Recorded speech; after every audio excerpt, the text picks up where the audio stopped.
नाज़रीन, नवाब साहब, ज़ाहिरी बात है एक नवाब फैमिली है, आपके अलावा भी यहाँ जूनागढ़ के लोग हैं, तो क्या हुकूमत ने कोई ऐसा एक ऐसा रास्ता, कोई इदारा आपके लिए, जिसे हम देखते हैं दूसरी जगहों पे कश्मीर इशूज़ का बड़ा फंड होता है, उनकी बड़ी खिदमात उनकी की जाती हैं, उनके बड़ा कुछ उनको दिया जाता है, तो क्या जूनागढ़ के लिए भी ऐसे कोई? जी बिल्कुल, जैसे कि आपने कहा कि उस तरीके से तो नहीं जिस तरीके से होना चाहिए, मगर ये है कि छोटा मोटा जो है वो सिलसिला गवर्नमेंट के साथ रहा, हमारे वालिद साहब का और हमारे दादा हजूर का। और गवर्नमेंट ऑफ पाकिस्तान का मैं मशकूर और ममनून हूँ कि जो हमारा पाकिस्तान का जो न्यू पॉलिटिकल मैप आया उसके अंदर जूनागढ़ को शो किया गया, और आप देख सकते हैं कि आज जो हमारा पाकिस्तान का नक्शा है उसमें जूनागढ़ नज़र आता है। जी अच्छा, जैसे मैंने आपसे शुरू में भी कहा कि एक कास्ट है जिस पर इतना काम हो रहा है, तो थोड़ा सा आवाम ये जानना चाहेंगे कि जूनागढ़ में कितने लोग रहते हैं, और क्या वहाँ पर भी इसी तरह का कोई एक लड़ाई हुकूमत हिंदुस्तान से है, या वो पुरअमन है, और आपके साथ पाकिस्तान में इस वक्त यहाँ कितने लोग हैं? जी देखें, जब हमारे परदादा हजूर ने एक्सेशन किया तो उस वक्त हमारे परदादा हजूर के लब्बैक नारे के ऊपर 25 लाख अवाम जो है वो कराची के अंदर तशरीफ़ फरमा हुई, और उसके अंदर तमाम बरादरियाँ 25 लाख लोग इस वक्त कराची में जूनागढ़ स्टेट के हैं?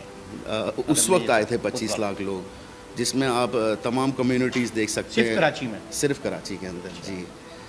और आज क्योंकि चौथी नस्ल आ गई है तो आप उसको मल्टीप्लाई कर लें, और उसमें आपको तमाम बरादरियाँ मिलेंगी, बलोच मिलेंगे, आपको सिंधी मिलेंगे, उसके अंदर आपको मेमन्स मिलेंगे, और ऐसे दीगर बरादरियाँ जो हैं उनका ताल्लुक अच्छा, जूनागढ़ से है। पाकिस्तान बनने के चंद सालों के बाद हुकूमत पाकिस्तान ने आपकी खिदमत के एवज़ गवर्नरशिप भी सूबे में दी गई थी, जी जी। और फिर वो उसके बाद ये सिलसिला थम गया, हुकूमत में हमारे जूनागढ़ के लोग नज़र नहीं आते, तो क्या गवर्नमेंट से कोई राब्ता मुनक़ता या वो मरासी मबनी रहे? जी बिल्कुल, आपने ठीक फरमाया। हमारे वालिद साहब ने एज़ अ गवर्नर सिंध जो लेट हमारे दादा हजूर हिज़ हाइनेस दिलावर। दिलावर खान जी साहब थे, उन्होंने एज़ अ गवर्नर भी सर्व किया। फिर हमारे वालिद साहब ने भी स्टार्टिंग के अंदर कुछ अरसे तक गवर्नमेंट के अंदर अपना रोल प्ले किया।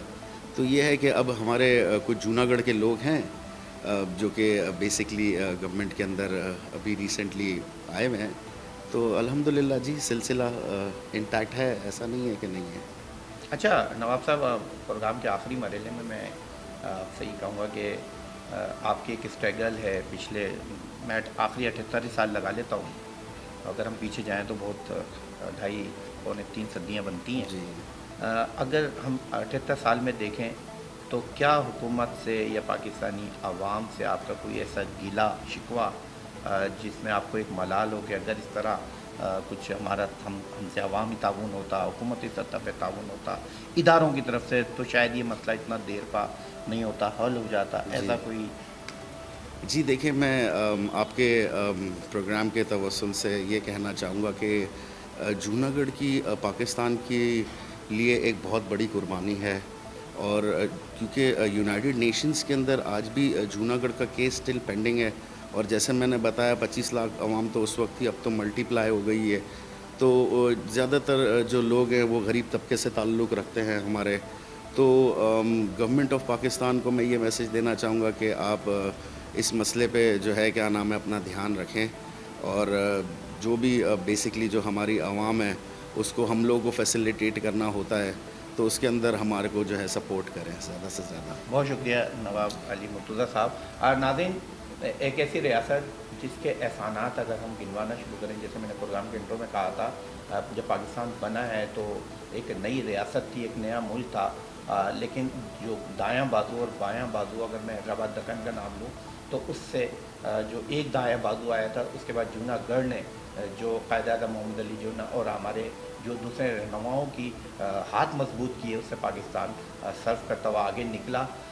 लेकिन जैसे मैंने नवाब साहब से कहा कि हम दूसरी इश्यूज़ पर बात करते हैं, लेकिन इसमें जूनागढ़ के अलावा जो पाकिस्तान की आवाम है, जो 25 करोड़ से ज़्यादा है, अगर वो भी कश्मीर के इशू की तरह जूनागढ़ के इशू को ख़ुद अपने तौर पर भी उजागर करें, पाकिस्तान के भी हर सूबे से जूनागढ़ के हुकूक़ की बात आए, उसके पाकिस्तान के में इल्हाक़ की बात पर बात की जाए, तो शायद जो इंटरनेशनल जो अदालतें हैं जहाँ पर जूनागढ़ का केस पेंडिंग है, तो शायद वहाँ से इस आवाज़ उठाने में, उसके फ़ैसले करने में, इस मसले को हल करने में काफ़ी हद तक मदद मिल सकती है।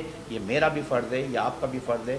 जूनागढ़ के जो एहसानात हैं, कम अज़ कम उसी के नाते पाकिस्तानी अवाम को अपने तौर पर जूनागढ़ के लिए आवाज़ उठानी चाहिए।